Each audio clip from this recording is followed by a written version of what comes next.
ఆహా సీత సీత,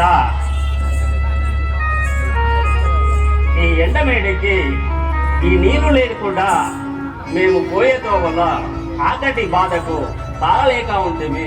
ఆహా సీత సీత, నీవు నా కనులకు ఎన్నుండు కనబడదువు. ఆహా సీత, నిన్ను విడనాడి నేను ఒక క్షణమైన బ్రతకజాలను. ఎలా చింతిల్లుచున్నావు? వదిన గారు మహా ప్రతివ్రత శిరవు మరి ఆమెకు ఎలాంటి భయం లేదు.